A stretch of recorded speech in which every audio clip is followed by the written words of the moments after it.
ശബരിമല നെയ്യ് അഭിഷേകത്തിന് മിൽമ യൂണിറ്റ് വഴിയുള്ള നെയ്യ് വിൽപ്പനയിലെ ക്രമക്കേടിൽ ഗുരുതര കണ്ടെത്തൽ. മിൽമയുടെ 2 യൂണിറ്റുകളെ പ്രതിക്കൂട്ടിലാക്കിയാണ് ക്ഷീരവികസന ഡയറക്ടറുടെ റിപ്പോർട്ട്.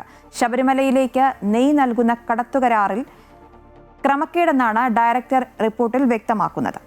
അൺഫ്ലിറ്റ് ഡിസൂസ വിശദാംശങ്ങളുമായി ചേരുന്നുണ്ട്. അൺഫ്ലിറ്റ്, ശബരിമല നെയ്യ് അഭിഷേകത്തിന് ഈ മിൽമ യൂണിറ്റ് വഴിയുള്ള നെയ്യ് വിൽപ്പനയിലെ ക്രമക്കേടിൽ ഇപ്പോൾ ഗുരുതര കണ്ടെത്തലുകളാണുള്ളത്. മിൽമയിലെ 2 യൂണിറ്റുകളെയാണ് ഇപ്പോൾ പ്രതിക്കൂട്ടിലാക്കിയിരിക്കുന്നത്. എന്താണ് ഈ റിപ്പോർട്ടിലുള്ളത്? വിശദാംശങ്ങൾ എങ്ങനെയാണ്?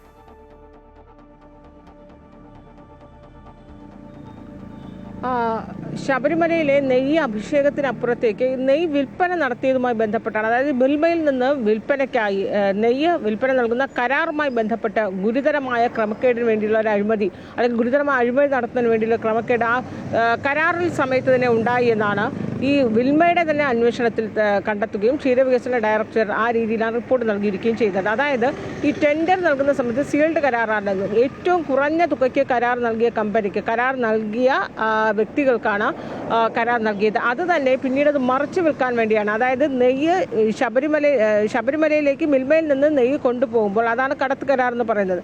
ആ കരാർ നൽകുന്ന സമയത്ത് ഈ ഏറ്റവും കുറഞ്ഞ തുകയ്ക്ക് കരാർ നൽകിയ, അല്ലെങ്കിൽ ഏറ്റവും കുറഞ്ഞ തുക ടെൻഡറിൽ രേഖപ്പെടുത്തിയ വ്യക്തികൾക്കാണ് ഈ കരാർ നൽകിയത്.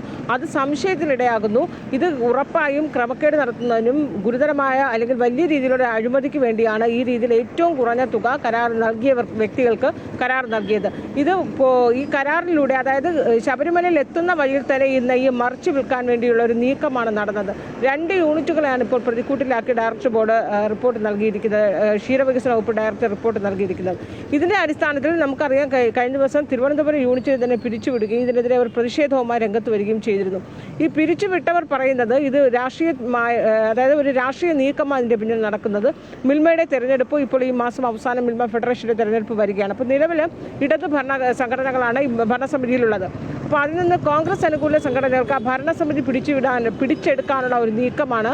അതിൻ്റെ ഭാഗമായാണ് ഈ രീതിയിൽ ഇപ്പോൾ 2 യൂണിറ്റുകൾ പിരിച്ചുവിട്ടത് എന്നാണ്. എന്നാൽ ആ ഡയറക്ടർ ബോർഡ് റിപ്പോർട്ടിൽ പറയുന്നത് ഈ തിരിമറി ലക്ഷങ്ങളുടെ തിരിമറിയാണ്. അതായത് ഇപ്പോൾ ഈ മിൽമ ശബരിമലയ്ക്ക് നൽകിയ നെയ്യുമായി ബന്ധപ്പെട്ട ക്രമക്കേടിനപ്പുറത്തേക്ക് വലിയ രീതിയിലുള്ള ക്രമക്കേട്, ലക്ഷങ്ങളുടെ തിരിമറികളും ക്രമക്കേടുകളും ഒക്കെ മിൽമയെ കേന്ദ്രീകരിച്ച് നടക്കുന്നുണ്ട്. ഇത് അവരുടെ മിൽമയുടെ തന്നെ അന്വേഷണത്തിൽ കണ്ടെത്തിയത് കൊണ്ടാണ് പിരിച്ചുവിട്ടു എന്നാണ്. പക്ഷേ അതേസമയം ഈ പിരിച്ചുവിട്ടതിനെതിരെ സംഘടനകൾ ഹൈക്കോടതിയെ സമീപിക്കാനായി ഒരുങ്ങുകയാണ്. അങ്ങനെയാണെങ്കിൽ ഈ മാസം അവസാനം നടക്കുന്ന മിൽമയുടെ ഫെഡറേഷൻ തെരഞ്ഞെടുപ്പൊക്കെ തന്നെയും ഒരുപക്ഷെ അനിശ്ചിതത്തിലാകാനും സാധ്യതയുണ്ട്. അതേസമയം ഇപ്പോൾ നിലവിൽ ഈ ഡയറക്ടറുടെ റിപ്പോർട്ടിൽ വളരെ ഗുരുതരമായ കണ്ടെത്തലുകൾ ഉണ്ടായിരിക്കുന്നത്. ശബരിമലയ്ക്ക് നൽകിയ നെയ്യാണ്, ആ നെയ്യാണ് ഈ കടത്ത് വഴി അത് മറിച്ചു വിൽക്കാനുള്ള ഒരു നീക്കം നടന്നിരിക്കുന്നു. ഇതിൽ കൂടുതൽ അന്വേഷണം വേണമെന്ന്. അപ്പോൾ പ്രാഥമികമായ, അതായത് ക്ഷീരവികസന ബോർഡിന്റെ തന്നെ അന്വേഷണത്തിൽ മാത്രമാണ്, പ്രാഥമിക അന്വേഷണത്തിലാണ് ഇങ്ങനെ ഒരു ഗുരുതരമായ കണ്ടെത്തൽ ഉണ്ടായിരിക്കുന്നത്.